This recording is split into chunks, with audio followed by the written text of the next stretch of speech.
This is Matthew Kratter's Bitcoin University.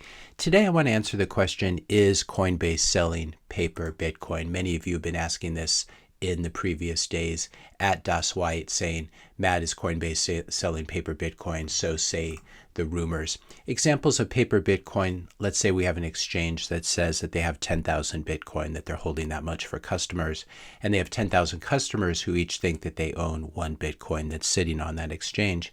In reality, if this were a case of paper Bitcoin, the exchange, let's say it only has 1,000 Bitcoin sitting there rather than 10,000. So if everyone attempts to withdraw at once, 90% of the people are going to be really, really sad, kind of like fractional reserve banking in the fiat world, where banks only hold, call it 1/10 of the money they say they're holding. The biggest problem with paper Bitcoin, it can be thought of as artificially increasing the fixed maximum supply of 21 million Bitcoin that's so important to Bitcoin, thus depressing the price. If, for example, I send $95,000 to an exchange and the CEO pockets the money, doesn't buy any Bitcoin, but pretends that I have one Bitcoin sitting there on the exchange, that's bad for me, and that's bad for Bitcoin as a whole, because the money that I've put into there is not really going into the Bitcoin ecosystem and being used to buy Bitcoin. And then if I attempt to withdraw that one Bitcoin to cold storage, I might end up calling his bluff, and I may or may not get my Bitcoin. I might also blow up the exchange if word gets out on Twitter, on X, and elsewhere that this exchange is not honoring withdrawals. And this is, of course, what the exchange would deserve for issuing paper Bitcoin. This is similar to something that's been happening in gold for decades. Gold has a long history of paper gold, where there are all these gold IOUs emanating from places, especially like London and New York, that are not backed by real physical gold sitting in vaults there, or there's 10x the IOUs than there are actual physical gold backing those IOUs. So the question here, is Coinbase playing this Bitcoin, paper Bitcoin game? Is this a reason why Bitcoin's fiat price is not as high as it should be now? This is what Duo9 was alleging back in September 27th, 2024. Someone is selling paper Bitcoin. MicroStrategy buys billions in Bitcoin. ETFs buy billions, nation states buy, retail buys, everyone does, and the price moves up 2 to 3% a day, does not add up. Now, to begin with, an asset that goes up 2 to 3% a day, that's actually quite amazing, given that risk-free assets only go up about 3-4% a year in terms of the interest income. But if we take a look at the date of this tweet, of this post, September 27th, 2024, and if we look right here, September 27th, 2024, Bitcoin was at approximately 64,800. So it does look like Bitcoin's price has moved up since that purchase. And here's the thing, the first thing to note here is that markets do not always move in ways that you expect. Price action can be quite weird and counterintuitive. For example, a company reports blowout earnings and the stock price closes lower on the day. You'll see this happen quite frequently. Were the earnings fake? No, probably not, but maybe the forward guidance, the guidance for the next quarter in terms of revenues and earnings, maybe the forward guidance was weak, or maybe it was just another case of quote unquote buy the rumor, sell the news, and the stock had already run up enough to fair value, quote unquote fair value, as market participants began to price in the new higher earnings level. So just because MicroStrategy, just because Strategy as it's now called, is buying billions of dollars worth of Bitcoin and the price is not pumping, doesn't necessarily mean that MicroStrategy is buying paper Bitcoin or that Coinbase or some other exchange is selling them paper Bitcoin. It could just mean that some whale decided to take some money off the table. This is the thing, for every buyer, there are always sellers. And so here on April 28th, when Whale Panda is saying, how do you buy 15,000 Bitcoin, alluding to Strategy, to MicroStrategy, how do you buy 15,000 Bitcoin and barely move the price? And Checkmatey replies, someone or many someone sold $15,000 Bitcoin at an average price of $92,737. That's the price that MicroStrategy paid for them. The price also rallied from $85,000 to $95,000 in 5 days. But who is counting? If you're finding this video interesting so far, just pause here really briefly to ask you to help to support this channel's educational mission. Hit the subscribe button, that does really help. Leave a like, leave a comment, question, suggestion for a future video, and share this video with a friend or family member. So is Coinbase selling paper Bitcoin? I think Sani here from timechainindex.com, which we're going to be talking about in a moment, I think Sani has a great post here.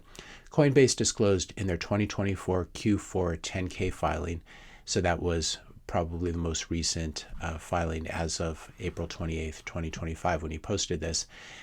This was the full year actually Q4, this is probably the annual filing, 10K would be for the whole year, that they hold $235 billion worth of Bitcoin on their platforms, approximately 2.5 million Bitcoin at that time. All of these coins are fully accounted for on chain. Stop wasting your time pushing false narratives about coin rehypothecation and paper Bitcoin. And this is something that Sani knows a little something about because he has this website, timechainindex.com, where he spends a lot of his time meticulously documenting the movements of Bitcoin on chain, and a little bit like Sherlock Holmes trying to figure out which addresses belong to whom. So this is the most recent numbers here. Coinbase has, in terms of the number of Bitcoin they're controlling, that they're holding in custody, 2,698,276,000. So they've increased the amount from when their snapshot as of December 31st, 2024, how many they were holding. But then he has a really nice breakdown. Sani has a really nice breakdown of which of these are sitting on centralized exchanges like Coinbase itself, for example, which are being held to back ETFs like the BlackRock Spot Bitcoin ETF, IBIT. Coinbase is currently holding 586,814 Bitcoin for them. They're also holding Bitcoin for Grayscale and ARK and Bitwise and some of the other ETFs. And they're holding, if we look under companies here, they're holding about 212,453 Bitcoin for MicroStrategy, 11,509 for Tesla. Now you might ask, how does Sani know these things?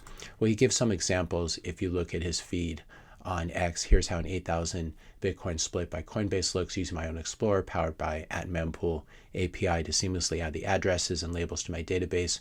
Currently, all the funds remain with Coinbase except for a few minor outgoing payments. So he looks for various patterns. Somewhere he mentions that Coinbase has this pattern where they'll split apart a UTXO into many pieces and then they'll reassemble it. So there are various fingerprints on chain. And looking at this, there are probably some small errors. There may be some guesses here, but all in all, if there's 100 Bitcoin unaccounted for, that's not a big deal. So this is basically Sani looking at the clues. And then there's some things you can follow as well. So he has disclosed in this other post that he's figured out what Coinbase Prime's main address is, which is this address right here. If you look that up using a block explorer, which you can do using mempool.space, we can see that this address has received quite a bit of activity. In total, it's received almost the entire supply of Bitcoin, the entire supply. Now, obviously, Bitcoin is coming to this address and leaving, so it's never all the Bitcoin sitting here. And right now, only 576 Bitcoin are sitting there. This is a very active address that is associated with Coinbase Prime, and they've received a total of 19,683,334 Bitcoin going through this. I think Checkmatey makes a good point here as well. Claims of price suppression in paper Bitcoin only emerge during sideways chop. When the market is ripping, nothing. When the market is puking, copium. Only when people get bored with sideways trading range do they project their expectations and blame some boogeyman for this. So there are a lot of people doing this sort of thing besides Sani. And so there are a lot of eyes on Coinbase. There are a lot of eyes on MicroStrategy. There are a lot of eyes on all the custodians of the various ETFs. And so, especially this early in the history of the ETFs and this early in the history of MicroStrategy, and with so many eyes on this, it's highly, highly unlikely that at least Coinbase is playing the paper Bitcoin game at all. But if they are, there's a very easy way to find out, and you can do your part. As River posts here, people worry about paper Bitcoin suppressing the price, but the solution is simple. Hold your exchange accountable, demand they implement proof of reserves, and this is something that River now does. So if you buy your Bitcoin and hold it there, you can verify for yourself that they're holding enough Bitcoin to cover you and to cover everyone else. It's a very clever thing. So use something like River. Just don't use Coinbase. They're just been such bad actors in the space for so long. They support shitcoins. Use more something like River. You can use Strike as well. Though as far as I can tell, Strike does not do proof of reserves. And one reason they say they're focused on other things. And they also say that many fewer people, I'll put a link to this Reddit post in which they respond. The reality is everything comes with trade-offs. We'd rather focus on a product like lending or continued international expansion than a proof of reserves product. And they say that more people withdraw their Bitcoin from Strike than they're implying than withdraw their Bitcoin from River. So River does proof of reserves. You still probably should not be leaving your Bitcoin with them. And I'm sure the people who work there would urge you to withdraw your Bitcoin instead. But if it ends up staying there for a little bit, for example, while you're trying to build up your UTXO size or the amount of Bitcoin you're holding, you can be sure that you can rest assured that they have proof of reserves, and so it is safe. You can also use a company, so you can use Strike. You can use a company called Unchained if you want to set up a multi-sig, a collaborative custody vault with them. They're also quite good. And then there's Bull Bitcoin. If you're in Canada, if you're in Europe, if you're in Mexico, and if you're in Costa Rica, unfortunately, this most cypherpunk of all Bitcoin exchange is not available to U.S. citizens because the U.S. is stupid. But hopefully, at some point, the gates will open up and Bull Bitcoin will be allowed in the U.S. And I think the reason Francis hasn't moved it to the U.S. is he doesn't want to deal with the U.S. government and all the regulations and all the problems and risking jail time because you make some small mistake. So hopefully the environment thaws and we're able to get groups like Bull Bitcoin come to the U.S. as well. And the thing is, you shouldn't leave your Bitcoin on any of these exchanges. I know Bull Bitcoin won't even let you. They make you generate a withdrawal receipt before you buy the Bitcoin. You should withdraw your Bitcoin from the exchanges. This is how we blow up bad actors. If you think Coinbase is a bad actor, but you're leaving your Bitcoin with Coinbase, you're dumb, and you're also not helping to police the ecosystem. So withdraw your Bitcoin from exchanges.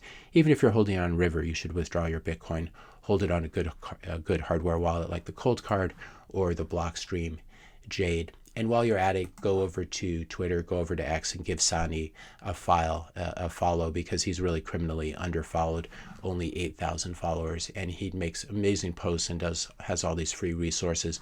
And if you take a look at his site, timechainindex.com, which is the one I've been referring to, and I'll put a link to in the description notes below, there's also a way you can donate to the project. So I'd encourage you to do that as well and help to support an individual who's spending a lot of his time doing this very tedious and very meticulous and also very important work. So you can click the donate tab.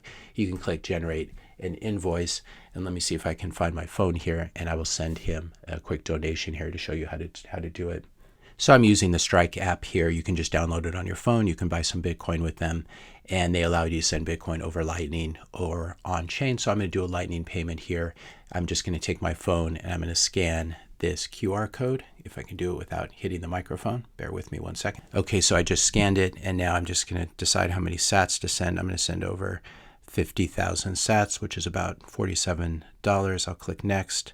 I'll click confirm, and it will go through. It looks like it just went through right now. So I'd encourage you all to donate. You can donate just a few sats and help out this website.